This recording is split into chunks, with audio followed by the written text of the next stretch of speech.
Demetrius Johnson said something very, very interesting.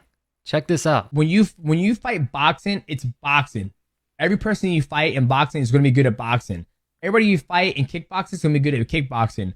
When you do mixed martial arts, you're going to have people who have significant big holes in them, right? You have a guy like Alex Pereira, he's 6-1, now he's 7-1. He's became a world champion in mixed martial arts, right? So for that person, they're both good at striking. But once somebody comes into mixed martial arts, they can have a huge hole in mixed martial arts and become a world champion, right? Like they can have no wrestling experience and still become a world champion. You look at Brock Lesnar, he became a world champion in mixed martial arts and he had no stand-up experience whatsoever. So that's why I say mixed martial arts is the easiest sport to become a world champion in, because you can have deficiencies and still become a world champion. In boxing, kickboxing, you can't have any deficiencies. You have to be a good boxer in order to become a world champion. You just have to. So what he said was very, very interesting, and I agree, but I don't agree at the same time, right? And here's why. To become a UFC champion, yes, without a doubt, I do agree, it is much, much, much more easier.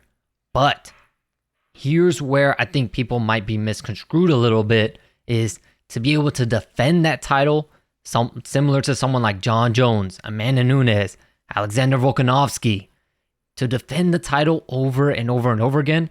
That's where it is tough in MMA. That's where it gets really, really difficult, because you can win the belt. Similar, I'll use the most recent fight, Sugar Sean O'Malley. Sugar Sean O'Malley, every fight starts on the feet. So at the end of the day, Sean O'Malley had the advantage. He can catch you, he can hurt you, he can drop you, and he can take you out early. Just like what he did with Aljo, he becomes a champion. But you're going to need to be a very, very well-rounded fighter to be able to make so many title defenses in the future. Because not only does Sean O'Malley now have to worry about the Corey Sandhagens, the very, very crafty striker, Cheeto Vera, a very, very crafty and very good striker also, but he's also going to have to worry about those crazy wrestlers like Merab Dvalishvili. In order to be great in MMA, you're going to need to defend the belt a ton of times, because the people at the top, John Jones, Amanda Nunes, they defended the belt so countless amounts of times.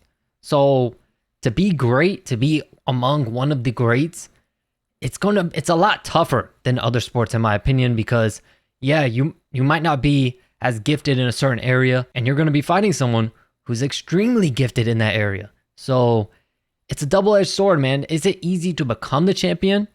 Possibly, as we saw with Alex Pereira.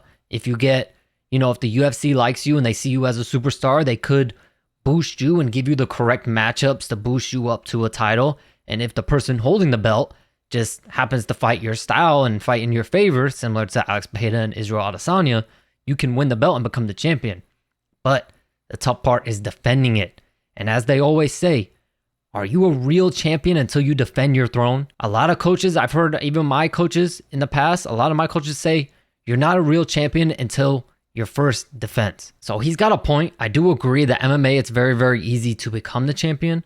But what matters is staying the champion. And that's why I think it is much, much harder in MMA than in any other sport to remain a champion for a very, very long time. Because in boxing, if you're the best in the world at boxing, you're going to be the best in the world at boxing. In MMA, if you're the best in the world at kickboxing, you're going to have to fight kickboxers, Muay Thai fighters, wrestlers, jiu-jitsu practitioners. You're going to have to fight them all. And you're going to have to be very, very well-rounded, and that's very hard to do, and that takes so much time and so much work. So it's extremely hard. And any mistake, here's the thing, this is the top of the game too. Any little tiny mistake, your opponent will capitalize on that, and it could very well be over, especially if you're on the ground. The fight could be over just like that. As we saw with Aljamain Sterling and Sugar Sean O'Malley, one mistake, one overextension, he got dropped. So it's a tough game, but this is why we love MMA, because it's such a tough game.